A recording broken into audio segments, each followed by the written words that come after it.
heroes, coming at you live. This is the Jew Curious Show. This is Ask Me Anything Monday with your host, Rabbi John Carrier. That is me. That is I. Excuse my grammar there. This is a Judaism podcast, not a or a Judaism show, not a grammar show. In any case, we always strive to have optimal grammar and diction here, as well as good information about Judaism and the Jewish people. And like the name says, you can ask me anything. A little more about me. I am an ordained conservative rabbi. I've been doing that gig about 5 years now. I've been a rabbi in a couple of communities, but also in the community of the internet. So you can ask me anything you like. Really happy to have my Jew Curious people here. And you might wonder, what is Jew Curious anyway, and am I in the right place?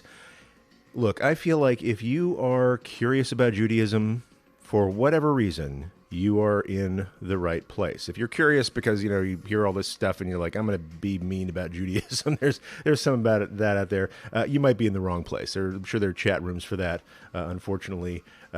See also Twitter. But if you are curious about Judaism or the Jewish people because you're considering converting to Judaism, or if you are, let's say, not remotely interested in converting to Judaism, but you are a part of a faith that you're looking into the Hebrew roots of your own tradition, that qualifies totally as Jew Curious. You are welcome here too.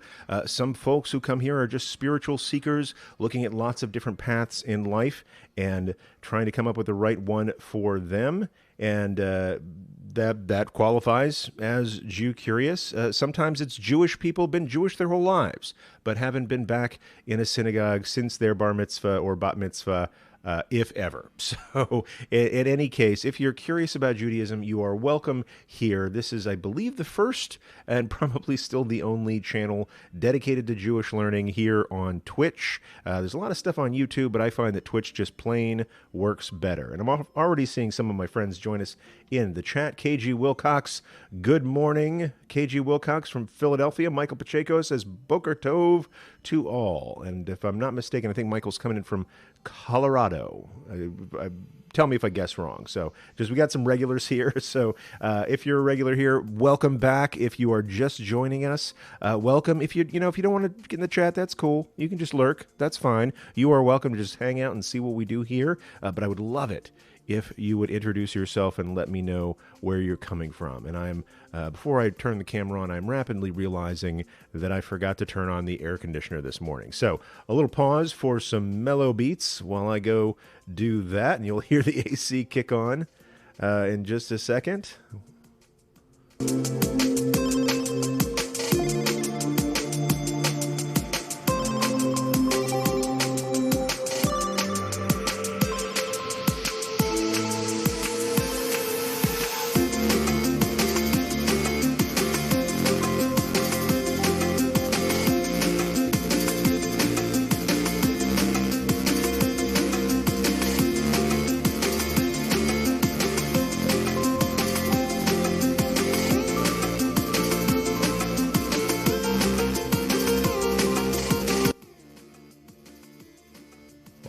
Air conditioning in full effect here in the Jew Curious community. It is July here in sunny Southern California, so we're going to have the AC on today, if that's okay with you. So, happy to see you all. So welcome to the Jew Curious Show once again.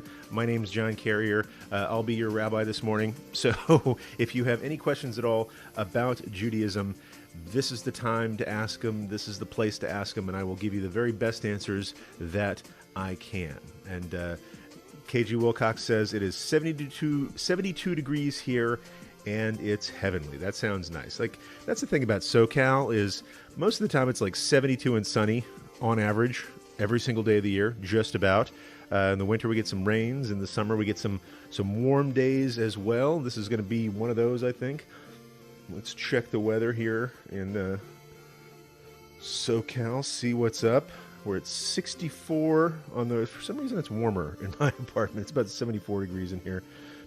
64 on our way to a high of 75 because I live a dope life and I live in Southern California. Not to brag, but there it is. So welcome to the Jew Curious Show, everybody. What we're going to be talking about today is whatever you ask me about today. So ask your questions about Judaism. That's how we make a show. We've been doing this for a while now in different formats. We started the Jew Curious Show as a podcast just over a year ago. And that's been a lot of fun. We had we had a podcast, and we still have a podcast. Been quiet for a while. Did some live studio recording sessions that we're still waiting to put up. And today, God willing, it works out. It hasn't confirmed with me yet, but we have a great person that I'm interviewing. I'm not gonna say who it is. I want to keep you a little bit in suspense, but I'm interviewing an awesome person later on this morning. God willing, we get connected, and in a few weeks you'll hear from her. That's all the hint I'll give you. It's a her, but she's amazing. She's amazing. A Jewish writer, has a lot of articles out there in publications, is very active on social media, and so really excited finally to interview this person for the Jew Curious Show podcast, and got a couple of interviews out there as well. So look for a new season of the Jew Curious podcast available on, I was going to say iTunes. I think iTunes doesn't exist anymore, but Apple Podcasts.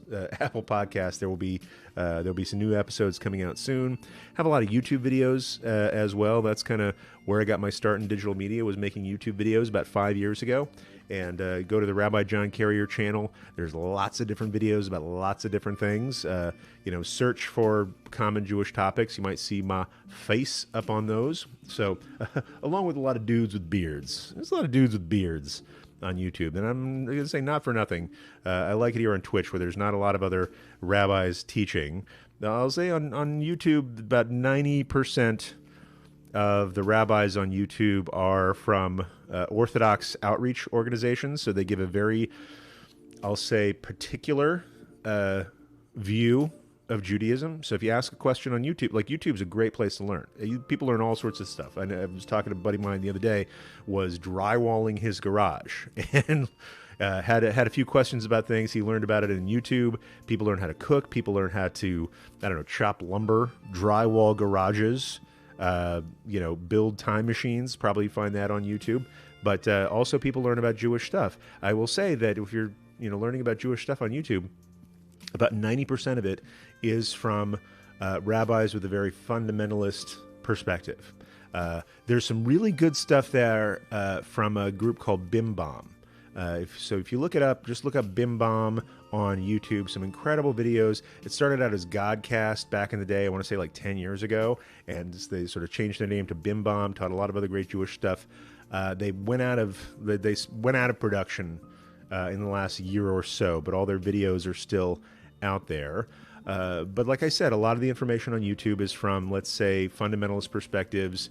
About 9% is, from my estimation, Messianic teachers, which, again, this is my perspective, my 2 cents. Messianic Judaism isn't as much a form of Judaism as it is a form of Christianity that has maybe a closer connection to Hebrew roots and things like that. But, just be aware that when you're learning about Messianic Judaism, you're really learning about Christianity. So that's a different thing. And then a very small portion of us on YouTube were, let's say, from the liberal Jewish movements or mainstream Jewish movements, the Jewish denominations that represent most of the Jews in America anyway. And about 40% of the Jews in the world live in America, and most of them follow one of the more mainstream liberal movements. They say liberal as opposed to, let's say, Orthodox. Conservative is probably the worst branding choice anybody ever made for naming our movement. But so that's why I really like to be on Twitch, because we can differentiate ourselves as a sort of broad Jewish answers, not with necessarily a particular political or theological bent that represents a fraction of the Jewish world, but hopefully I can give you more broad answers that cover a lot of different things. Sometimes you ask questions here, and I'm going to say, well, it depends, because there are many different Jewish views on any given topic, and I try to teach as many of those different views as possible, so that you, with that awareness, can make choices, can talk to your own personal rabbi, can do your own personal study, and figure out what's the right path for you. Almost no question that you ask will I say, this is the one right answer for everybody. because that's not really authentic to, let's say, the Jewish dialectic. In my opinion. KG Wilcox shares, C.S. Lewis says human beings are amphibious, part spiritual and part physical. Since we're part physical, we're subject to cycles of ebb and flow spiritually. Does this jibe with Jewish teaching? And I'll say what I really appreciate about this, and where I see this, see an analog in Judaism, is this dichotomy of human existence. Like I taught back in the day, I had a podcast called The Wisdom Community, and the very first episode was something I shared that I actually wrote for a friend of mine named Peter, who passed away. And I just wrote this theory that I had about the Jewish perspective on human nature. And I shared it with him, and he says, that's great, you should record that and share it with people. And so that's where I started my first podcast. But the fundamental idea is this, that, when we're born, we're given two gifts. And one is a soul, which is made of the stuff of heaven and is eternal. Will I say that the soul is unchanging? Absolutely not. I don't think eternal and unchanging mutually require one another, but the soul is eternal. And we're also given a body. And the body is made of the stuff of earth and is temporal, is transitory. As Rabbi Ed Feinstein says, our bodies are made out of stuff. And stuff breaks, right? This is the nature of human mortality, sickness, what have you. But here's the trick. Like, without bodies, our souls can't interact with other souls in this world, right? Our souls can't express their soul selves in mitzvot. Like, we need bodies to do that. We need brains and eyes and mouths and hands to fulfill the commandments of the Torah, right? A soul can't go around making the world a better place on its own without a body to take action. And so we do have this amphibious nature, part spiritual, part physical. And I like this image. C.S. Lewis was a Christian theologian, so there's going to be a lot of stuff that we disagree about. But I think this is very insightful. We're subject to these cycles of ebb and flow spiritually. Sometimes we get to focus on the spiritual acts, the spiritual nature of our lives. Sometimes we are hard-pressed to focus on the physical nature of our lives, especially when we're sick, especially when we have a tummy ache, right? Especially the physical demands of making a living and feeding ourselves and feeding our families and supporting our communities requires a lot of attention. What I can say is that Judaism, and I hate using always and never, because I said before we have a lot of opinions on a given topic, but I'll say Judaism almost never calls us to be beings of pure spirit. There's no call within Judaism towards, let's say, celibacy as a way of achieving a kind of spiritual purity. That's for Catholic priests, let's say. There's no call to monasticism, where we sequester ourselves and focus our spirit at the expense of the body. But it also sees a purely physical existence without considerations of the spirit to be a deficient form of existence. So we have to balance these things. And that's why, and this is, I'm going to geek out here for a second, that's why I love teaching Jewish law. And some people look at Jewish law and all the Hoyle's rules of card games. These are all the things you have to do in order to be playing by the rules, and hence the expression, we did this according to Hoyle, like we went by all the rules. So some people look at Jewish law as just a bunch of onerous rules that keep us apart, that keep us from enjoying our lives, blah, blah, blah, blah. I disagree. I think halakha, I think Jewish law is the interface between our spiritual selves and our physical selves.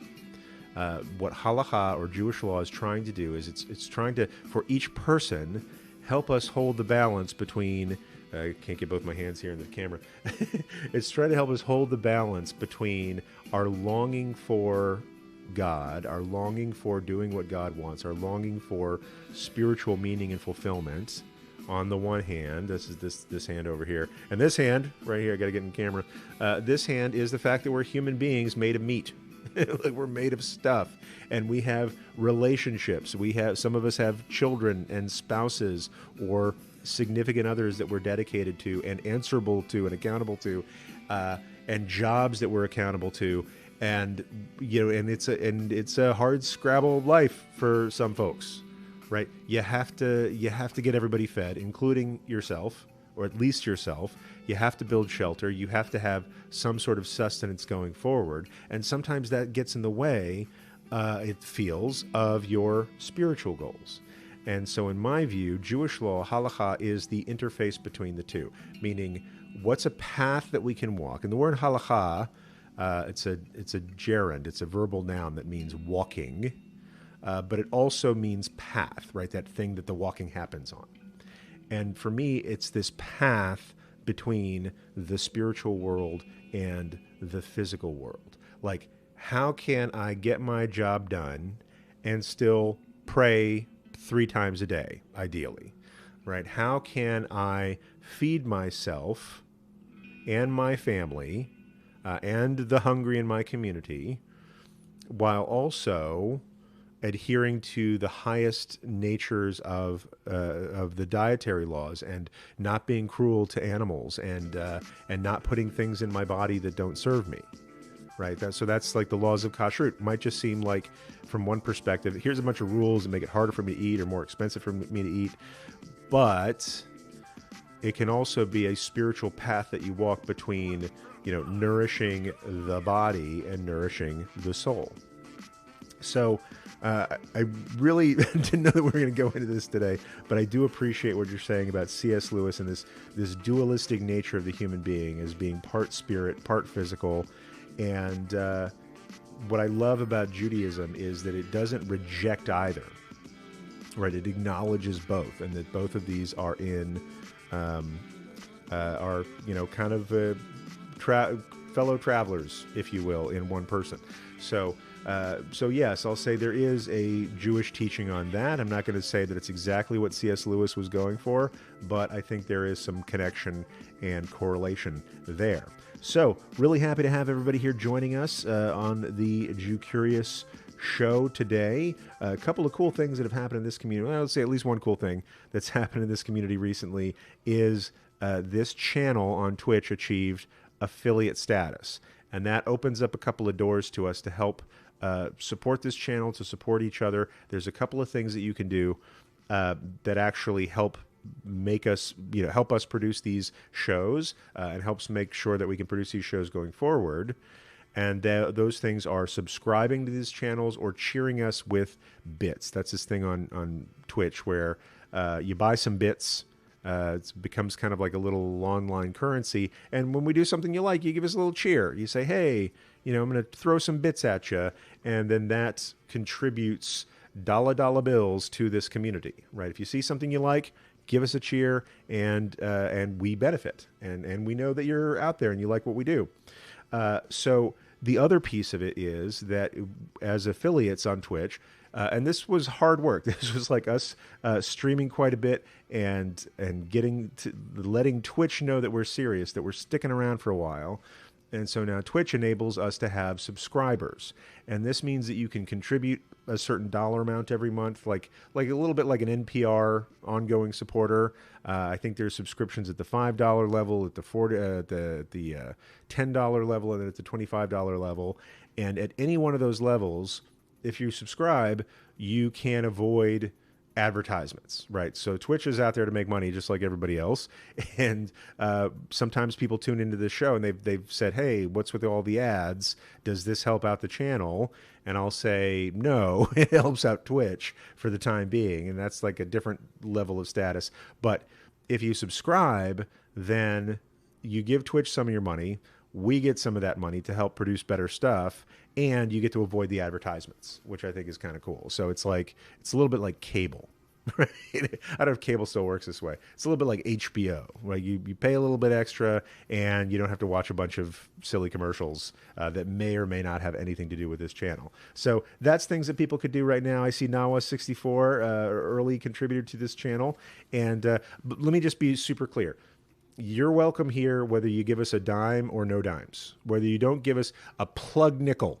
as they said back in the old West, where you don't give us a wooden penny, right? If you never cheer, never subscribe, you are totally welcome here. This channel is not, I didn't go into, the rabbit or twitching to make the dough, because I would be sorely disappointed on both counts. But I'll just say it does help us. But if you never do that, you are still welcome here to ask whatever questions you like. I will answer with all my heart, whether you are a subscriber or not. It's just a way that people who are so moved can help us produce better content and ongoing content. So just wanted to give you an awareness of that. Quick pause for station identification. This is the Jew Curious Show. We are dedicated to teaching about Judaism and the Jewish people, because I fully believe that learning about Judaism, learning about Jewish people can give you a life of greater meaning, a life of greater joy, a life of greater human connection, and greater personal growth. And I believe that those things are accessible to anyone, anywhere, and that's why I love to teach online. So that's what we're all about here. We see MJB 1214. Good morning from Northern California. Bless your heart in Northern California. And it's Susan Bird says, good morning. There are nice and unique Kippot for sale on Etsy, all price ranges. I'm wearing like a different kippah today. I don't know if you all noticed this. Normally I wear like a black kippah. This is, in Israel, like, you have to be careful with the kippah that you wear, because people sort of wear kippot based on, I don't know, religious affiliations, political affiliations. Like, you could look at somebody's kippah and say, oh, I know how that guy votes, or I know where that woman goes to synagogue. This was one from my spare drawer because I couldn't find my normal black one. When I woke up, I guess maybe it's in the cushions between my pillows or someplace. I don't wear a kippah to bed, but like might have fallen off in the couch cushions or something. So I'm wearing a different one today. Normally wear a black one, which is kind of confusing. One time somebody watched one of my videos, and because I have like dark hair and I was, had good posture that day and I have a black background here, she's like, why don't you wear a kippah while you're teaching? And I was like, well, I do, but it was kind of parked back here. But today you can see I've got this one. Susan Bird says, they're nice and unique kippot for sale on Etsy, all price ranges, highly recommended. Let's see. What are the questions we have up in here? Let's see. People are saying Mazel Tov. So this is, I'm still getting used to all this interweb stuff, but people are cheering on Michael. So I want to scroll up on my daughter's PC here. Michael Pacheco 92 says, a simcha to share. Simcha means joy. Simcha to share. After years of doing Jewishy things, I started studying for conversion with my rabbi. Good for you, dude. This weekend, I finally got the chutzpah to tell my family I want to convert. To my knowledge, no blood was drawn.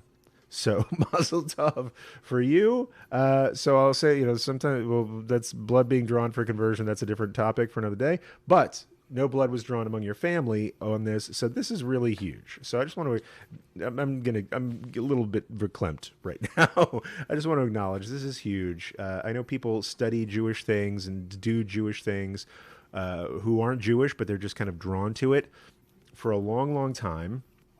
And that starting to study for conversion, that making that commitment is a really, really big deal. So that in itself is a big deal, starting to study for conversion with your rabbi. Michael, mazel tov to you. And getting the chutzpah, already using Yiddish words. Chutzpah means audacity, temerity, some other, within the semantic field, brazenness, maybe. But chutzpah, it's not chutzpah. Don't be that guy who says chutzpah. He finally got the chutzpah to tell his family, and it went well. And so here's the other thing I love about this community is everybody here is cheering Michael on, and I think that's dope. So yash koach to you guys. That's Hebrew for high five. So that's really cool. And Michael says, this personal success makes me feel like I should buy my own kippah so I no longer have to use one from the communal basket. There's several good reasons for that. No, don't worry about the communal basket. It's usually pretty cool.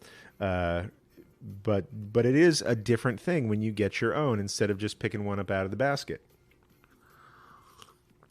And that's why he says, any suggestions on buying kippot? Really kind of depends on where you live. I probably first one I ever got was from actually the first one I ever got was a gift from my mother-in-law, which was nice. And I think she got it out of like the synagogue gift shop. Synagogues used to have these things called gift shops, where they would sell Judaic items, and depending on where you live, like the only play back before the internet was really popular. The only place you could buy some of these items, some of these ritual items, whether it's Kippot, like that's a yarmulke for the people who speak Yiddish, or just know that word yarmulke. Kippot, talitot, the prayer shawls, candlesticks, cups for special blessings, kiddush, things like that. Used to be the only place you could buy that was either at a Jewish bookstore if your town had one, or the synagogue. Now you can get that kind of stuff online. I still like to buy them in person just because, you can really, if you buy stuff online, you never know. You never know. You may see a great picture of it, and this has just been my experience getting hard goods on Amazon, for example. You see this great picture, it looks awesome. It comes, it's like this big, right? It's a kippah for a dachshund or something like that. So if there's a way you can try and see which ones you like. But I have to say, and this may be helpful for you in studying for your finals, Michael, when I went to the Beit Din, and that's part of my story as well. I became Jewish about 19 years ago this summer. When I went to the Beit Din, they asked me about my kippah. Right, and I had one. I'll just take this off for a second, and it's cool because I'm not walking 4 cubits without wearing one. So I wore one. It wasn't this pattern. It had one of those kind of like floor, kind of, I don't know. It had a pattern on it. Let's say it had a pattern, like a symmetrical round pattern on it. But it was a kippah sruga. It was like a knit one like this. And the rabbis at my Beit Din, my pre-conversion interview, asked me about it. And they said, "Tell me about your kippah." And I said, "Well, I like this one because, because my mother-in-law gave it to me, so that feels personal. But it also, like, the knit feels more like an everyday kind of thing than, say, the one you get out of the communal bin at the synagogue, right?" And it's like, the one they're not as high quality. You can tell that they come in packs of 100, right? Or they have in the communal bin like those satin ones with like the little button on top. That's clear that those were like made for somebody's bar mitzvah and they just had some left over. And it's cool to get your own because then you feel like a sense of ownership, not just of your kippah, but also of your nascent Jewish identity. And so that was one of the questions in the Beit Din. Tell me about your kippah. And I don't really ask. I've never asked this when I've been on a Beit Din, but the Beit Din is looking to see like, do you own your Jewish identity? When you talk about the Jewish people, do you say they or do you say we? And I feel like having your own kippah is an acknowledgement of we instead of they. So I think that's a really great thing. See if you can find a source locally. If you can't find a source locally, because I think it's nice to like touch one, make sure it's like the right size for your head. So it's this, like when I was in rabbinical school, I was kind of a weirdo, if you can imagine that. My last year of rabbinical school, I wore a suit and tie every day. And, a lot of people don't wear a suit and tie there every day. It's much more casual. It's like, grad school. Like, what would you wear to grad school? It's Southern California. People wear shorts and T-shirts and Birkenstocks and stuff. So it's California. But I wore a suit and tie every day. Why? Because I knew that I would be going to an interview situation with a number of different synagogues wearing a suit and tie. And I might be working in a synagogue where I was expected to wear a suit and tie. And I didn't want my interview to look like the first time I'd ever put on that suit. Right? I didn't want to look like I was just like borrowing my dad's clothes for the day. So I wore one suit and tie every day just to get comfortable and look comfortable wearing it. So I think it's really nice to have something that you own. And if you look, if it's beyond your means, borrow, right? If you can't afford a really nice Kiddush cup, start with a less nice Kiddush cup. Can you make Kiddush with a jelly jar glass? I have in a pinch when I didn't have a Kiddush cup. And so the idea is that you just sort of elevate it as you go on and accumulate these things in your life. So let's see. I got some more chatter in the chat. I'm going to get into this.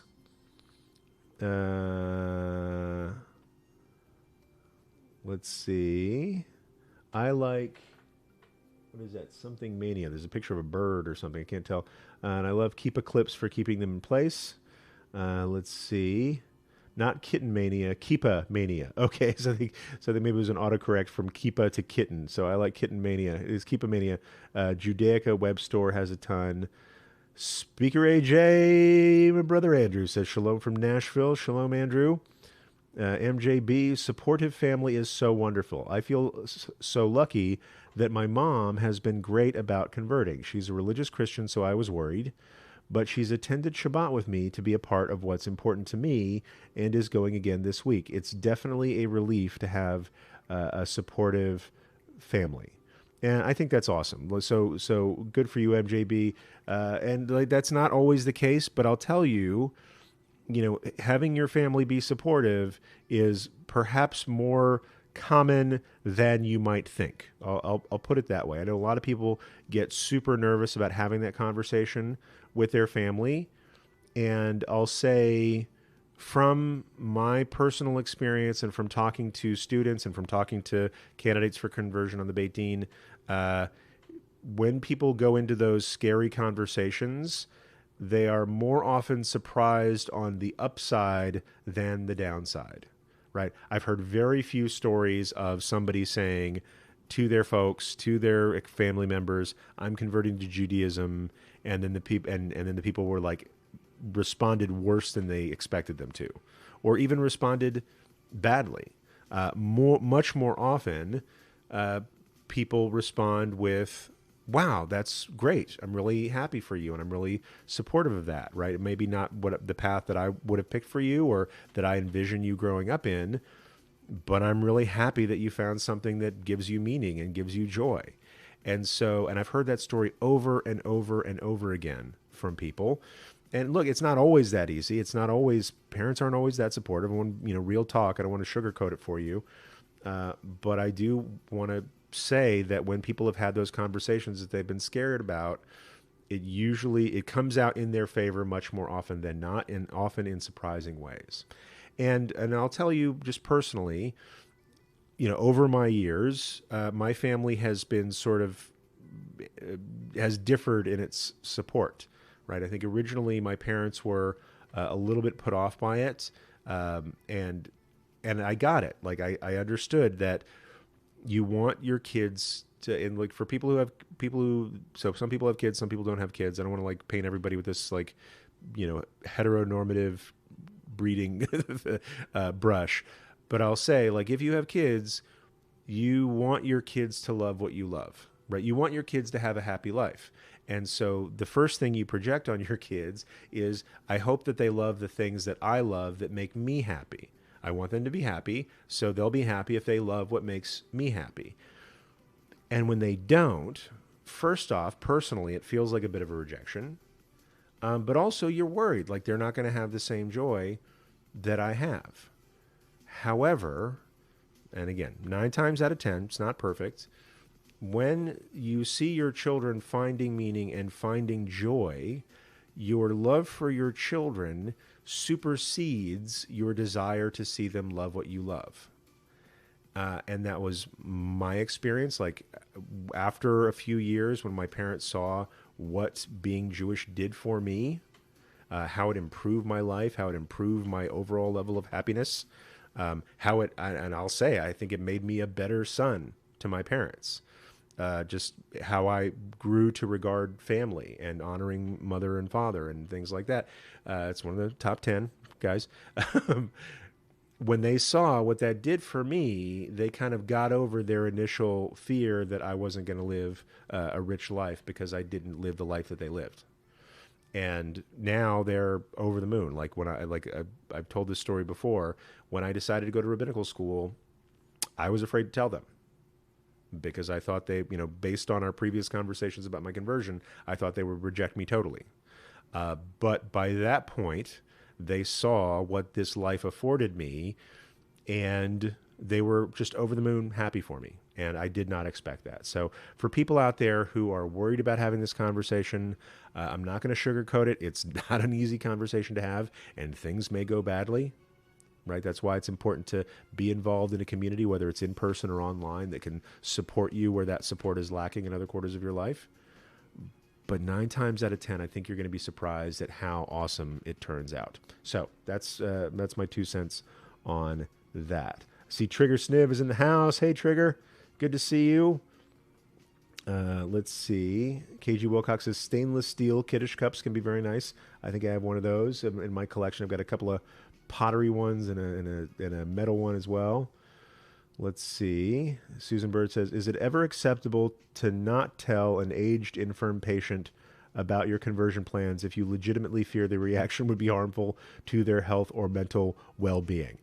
Absolutely. Like in the sense, so I'll just say this in general: preserving another person or another person's life or health or your own supersedes other commandments, right? So, like, look, if somebody is really, really ill and you think it's going to stress them out, first off, it could be more you're imagining that's going to stress them out than it will actually stress them out. But on the safe side, if somebody is, there's a time and a place for having those kinds of conversations. And if you think that it could harm somebody's health, then you owe it to that person as a Jewish value of yours not to tell that person. We don't, yes, truth is valued above so much in Judaism. There's this great book by, I think it was by Heschel, about the Kotzker Rebbe and also about Kierkegaard, called A Passion for Truth. Like, truth is a high value in Judaism, but transparency at the cost of other people's health is not, right? So we place life and health above just about everything. So that's really for you to decide based on your relationship with that person, based on your care for that person. So it's absolutely acceptable to tell the truth, but maybe not the whole truth in that circumstance. So Ghost Wolfie says hi to everybody. Let's see. Dr. Rock, welcome. I don't know if I've seen you here before, so welcome, Dr. Rock. Dr. Rock 321, I'm actively studying Judaism and reading Torah. I'd like to start visiting a synagogue and becoming part of the community through conversion. However, I don't exactly know where I fit. I found that many temples can be very liberal. I myself am moderate. I do not support gender fluidity as a concept. From what I've seen, Reform and conservative organizations promote this idea. Any advice on where to go? Should I just go full on Orthodox? So my advice is shul shop. In this sense. And I'll own it that conservative synagogues, many of them, and Reform synagogues as well, have been more open to the idea of gender fluidity. If it seems like we're promoting it, I think it's more like a Maimonidean correction, in the sense that we've suppressed it for so long at the expense of the dignity and health of people that you may see us going back the other way. But I'll say that, there's gender fluidity recognition in some Orthodox communities as well. So my advice is to go to the places, go to a few different places. God willing, you have different options where you are, and find the place that feels right to you. And within a given synagogue, you will find people who differ in opinion. You will find some people who support ideas that you don't support. You will find also people who are very like-minded with you. So I would say shop around. Shul shopping is a very Jewish thing to do. Like shul, people don't know what the word shul means. It's a Yiddish word for a synagogue, based on the word, German words for school. So shop around, go to different places, see where you fit, and then within those places, talk to people. And just like you would in any other kind of social situation. And the important thing, I think, you should be part of a synagogue, but the most important thing is finding Jewish friends. And you will find friends who are like-minded with you, and you will find people who don't agree with you. And yes, some synagogues trend more toward one end of the political spectrum on average than the other, but even within those synagogues, you will probably find some diversity there. So shop around. I don't think it's a clean break on denominational lines politics. Some people may project that, but I don't think, in my experience, it's not necessarily true. I know plenty of politically liberal people who go to Orthodox synagogues. And so just shop around, find the place that's right for you, find the friends within that community, and that's what's going to give you the best life. Let's see. I posted this question on the YouTube chat too. Okay, thank you. So I'll say I got some friends here who we're kind of multicasting to YouTube and Facebook, just to make sure that if you don't know about Twitch, you can find out about us here. I want to make sure if Facebook is the right thing for you, watch us on Facebook. If YouTube is the right thing for you, watch us on YouTube. I am most conscious of the chatting that happens here in Twitch. Why Twitch? Just because for me, Twitch has the best broadcasting platform and also the superior chat platform of those three things. So if you want to watch us on YouTube, that's fine. Facebook, that's fine. If you want to participate in the live chat, I highly encourage you to go to Twitch. That's twitch.tv/JewCurious. Because that's where I'm kind of reading the chat live. After the stream, I'll go back into YouTube and Facebook and answer comments there that I missed. But we'll have the live stream here in the live conversation here in Twitch.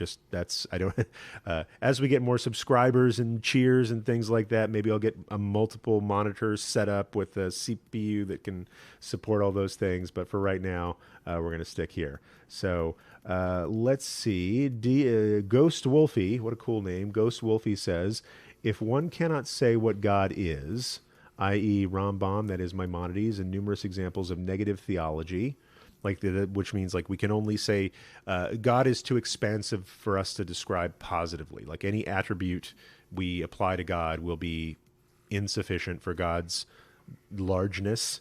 Let's say it simply. And so, just to spell it out before I finish reading this.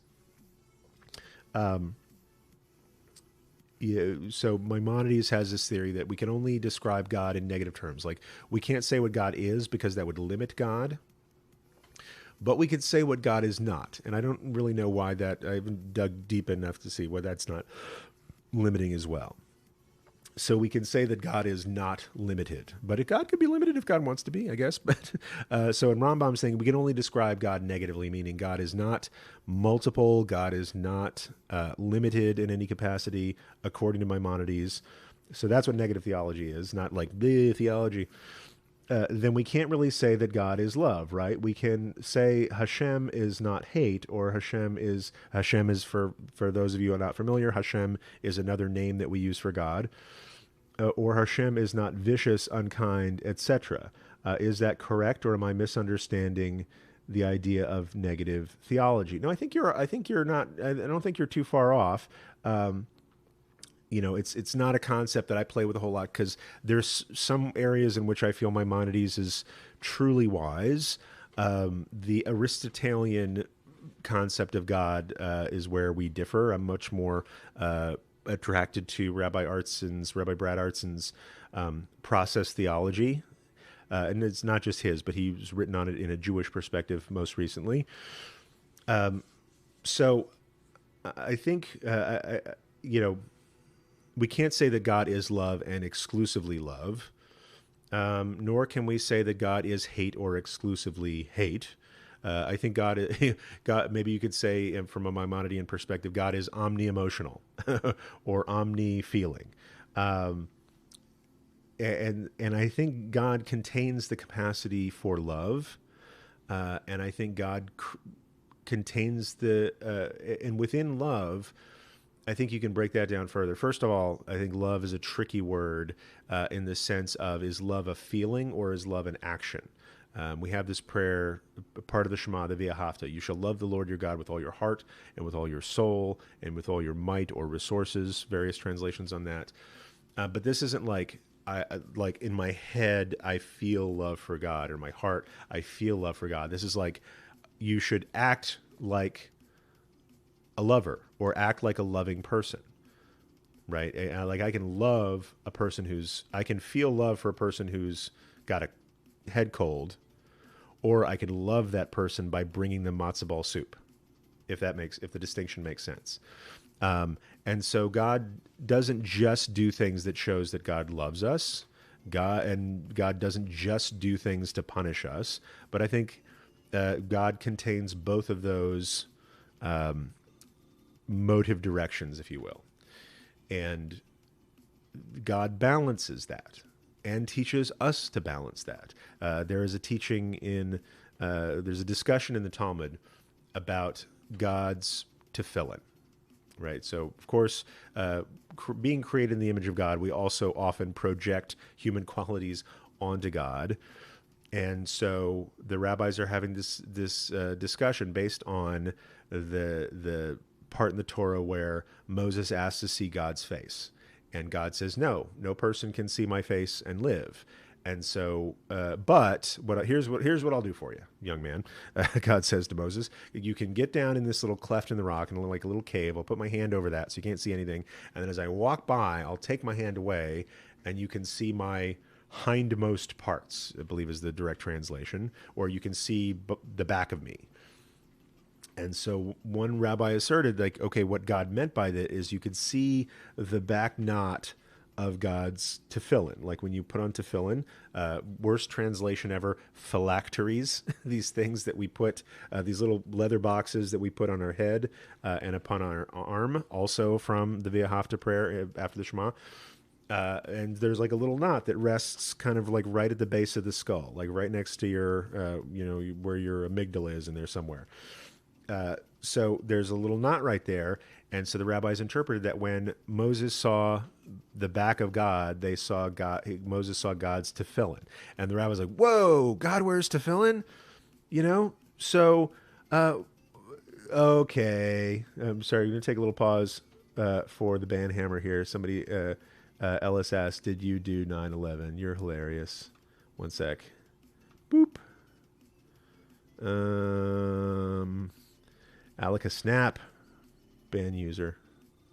Just to not to interrupt. I just like making an example of people from time to time because I want people to know here that that I take the kindness and the comfort of this community very, very seriously. So if anybody wants to come in here with shenanigans, I throw the band hammer. Like again, I'm a loving guy, but I also exert extreme justice when it comes to jokers who would disparage Jews.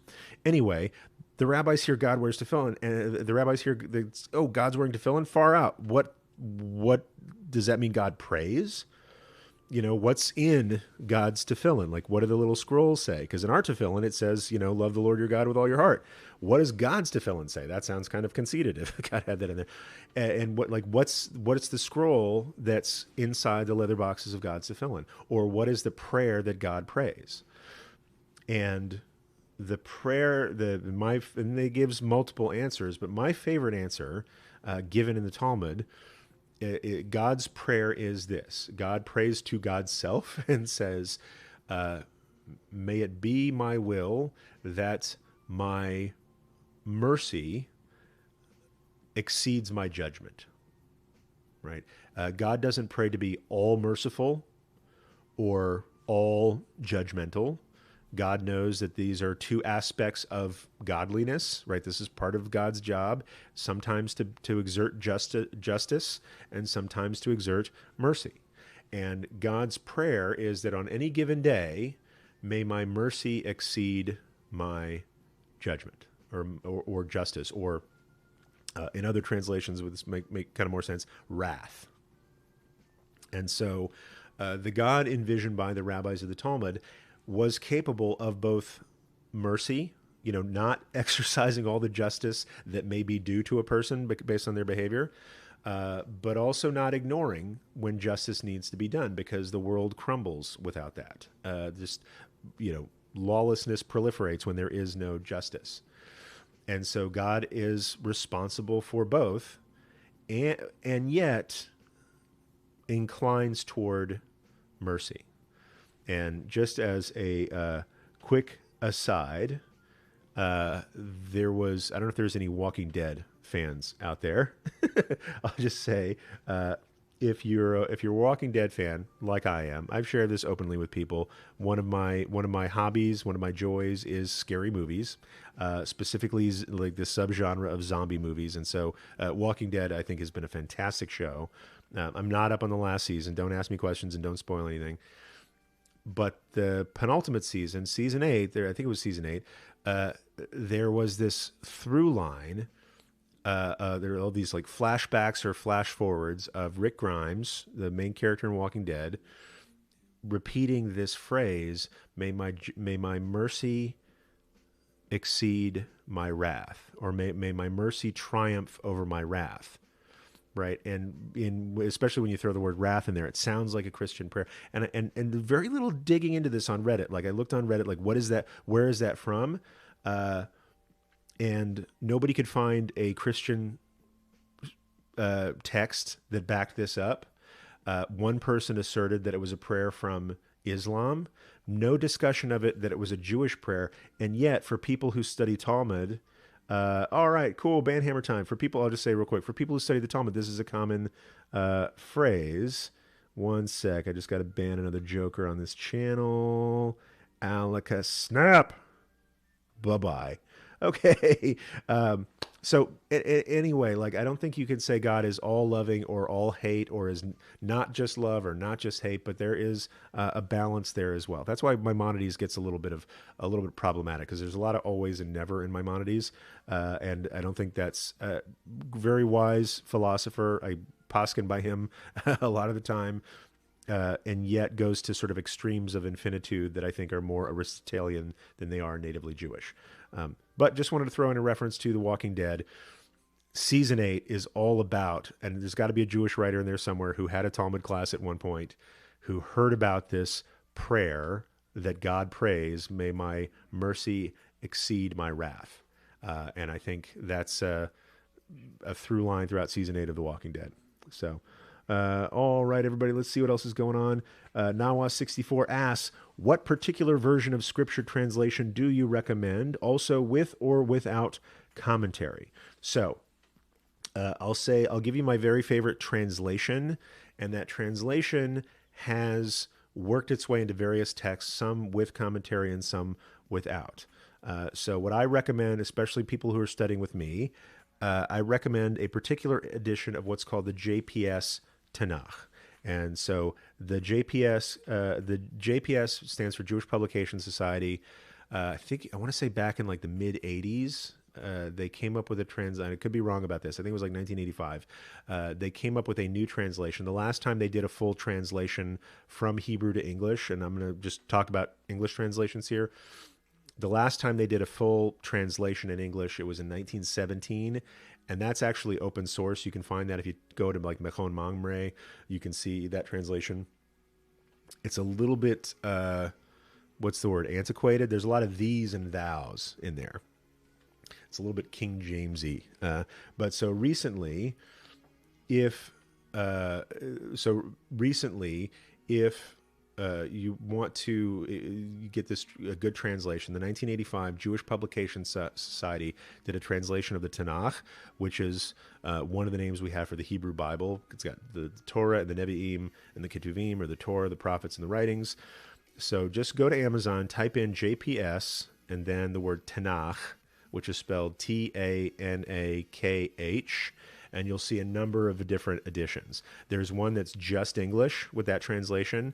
There's one that's like Hebrew English side by side. What I always recommend to people is like the study Bible version that's got like the sort of plastic or leatherette binding, because it's got those little thin pages in there, and you can put that in your backpack or your bag or whatever, and it's pretty durable. So that's the one that I use. So we'll have a copy right here. I think it's in my briefcase, so I don't have it here. But look for the JPS Tanakh. That's the best translation. Or you might find other things like the Eitz Chaim Chumash, Chumash, that has that translation in it with commentary by conservative rabbis and scholars. Not just conservative rabbis, but like it was done by the conservative movement, that's got the Hebrew and the English according to the JPS 1985 translation, and a lot of other commentary besides. But that's just on the 5 books of Moses and the Haftarot and things like that. So that's one version of it. I strongly recommend. That edition to my students. I think that's the best translation. Art Scroll has a lot of great stuff in translation. The Art Scroll publication community, I don't know what the company is called, but the Art Scroll publication community has done a lot of translation of a lot of Jewish books from the Tanakh and Midrash and Talmud and things like that. And so there's a lot of translations out there. I don't necessarily recommend that English translation just because it comes from one particular point of view, whereas the JPS translation is more academic, and then they include rabbis and religious scholars as well as linguistic scholars. The thing about 1985 JPS is that it has, from my perspective, the best translation into modern vernacular English that is also most faithful to the original meaning of the Hebrew. And so that's why I like it. There's another translation that's coming out right now or has come out recently, Milgram, maybe something like that. I haven't looked at it, so I can't vouch for it. I can't tell you whether it's good or bad. Many people seem to like it. It's just coming out in the last year or so. And so I can't recommend it one way or the other, but check it out and see. I do recommend, if you're studying about Judaism, that you find a translation from a Jewish source, that you don't just look at, let's say, a Christian Bible, turn to the Old Testament and read it that way, because the Old Testament and the Tanakh are not the same thing. First off, they have different numbers of books depending on what Christian denomination you're in. There are things that are included in the Old Testament that are not necessarily included in the Tanakh or the canonized Hebrew Bible. And 90% of the translation is the same, but that 10% is really important. There are some variations in translation when you are reading a Christian source text that clearly are there to presage Christianity, right? It comes from a theology that the Tanakh is like the prequel to the main story. And so the translation will be different based on that. And so if you're interested in being a part of a Jewish community, studying Jewish things, sure, if you want to read the Old Testament in your King James Bible, go right ahead. But I highly recommend you get yourself a copy of the Tanakh and see where some of those differences are. And you won't find them everywhere.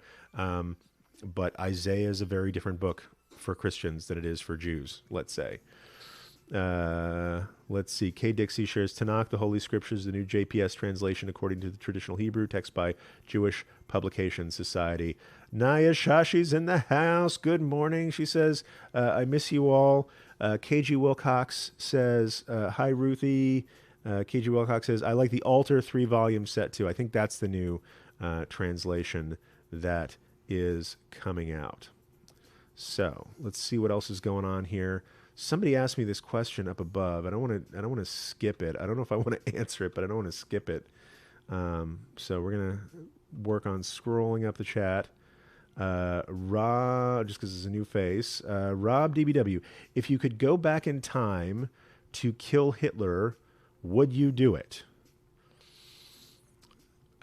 Just happened to watch a movie. I'm not going to tell you what movie it was, but it's a recent popular movie that contains time travel and various smart people discussing the rules of time travel and the work of time travel and things like that. And if you could go back and stop various tragedies, would you do it? Would it even work? And I've done a little bit of reading in science fiction and things like that. So would I go back and kill Hitler? And they asked the question in this movie. And if anybody knows the movie I'm talking about, don't spoil it. I will say it is a recent popular movie. It's super duper long. It contains time travel. No spoilers. All right, folks. I saw it yesterday. If you know the movie I'm talking about and you haven't seen it, I highly recommend it. It's amazing. Sorry to be a little bit cryptic here, but I don't want to spoil anything here. Because people was like, oh, time travel. I didn't know that was going to be a part of that movie. Nayashashi says, I want to see that. Please do. If you have 3 hours to spare, it's well worth the ticket price. I can't believe my daughter my 7-year-old sat through the whole thing. But they're dealing with like going back in time to change events in the future and what might occur from that. So, my heart says yes, let's absolutely stop Hitler from happening. But that would mean stopping Hitler before Hitler took any action that was actually bad. And so I would be killing at that point an innocent person. So it gets complicated super fast. Would I want to stop Hitler? Like, the question is always phrased like, would you kill Hitler? And, deep in my kishkas, deep in my guts, yes, I have that vengeful notion as well. But I can't. But the question's ever posed like, would you go back and like help Hitler get into art school so he never did those things? And the only reason I hesitate to say yes, kill Hitler, like, again, there's a part of me that's like, yeah, get that guy. But the only reason I hesitate is to say that, like, A, is killing somebody who hasn't done something yet just, and B, had Hitler been taken off the board, would that have stopped the Shoah? Was he so integral to the crimes committed not just by Hitler, but everybody who went along with him and the whole of the German people who sat aside and watched it happen before their eyes? He was a piece of that, but he wasn't all of that. And might there have been somebody, like, you go back and kill Hitler, and then you go back and forward in time and say, oh, look, some other guy, Schmidt, wound up doing the same thing because that was in the water, like that was in the air. That's something that was unfolding anyway. And so you just keep going back and trying to fix that thing. And because we don't have time travel, and it's an interesting but moot question, I prefer to ask the question, are there budding Hitlers today that we could not kill necessarily but stop? Right. I mean, I think it's kind of a mental exercise to talk about killing baby Hitler. I think it's much more valuable to say, where do we see that same kind of spirit unfolding in our society today? And we absolutely do. I'm not going to name names in politics right now because I want this to be a channel for everybody. But there are trends. There are things that are happening in our society today. There's a consolidation of power. There is more open, rampant anti-Semitism. There is more willingness, and we've seen this on this channel today, of jokers who come in there. You can't see it now because I banned them from the chat, who are willing to just hate on Jewish people because we're Jewish people. And how do we address that? That's way more interesting to me and way more pressing on all of us than some science fiction game about killing baby Hitler. So that's my 2 cents on that. I would rather fight against concentration camps. And I'll say that word. I'll fight against concentration camps that are being built on American soil today. I will fight against people seizing power away from the various democratically elected branches and appointed branches of the government today. And that's much more interesting to me than a sci-fi game of killing baby Hitler. So let's see.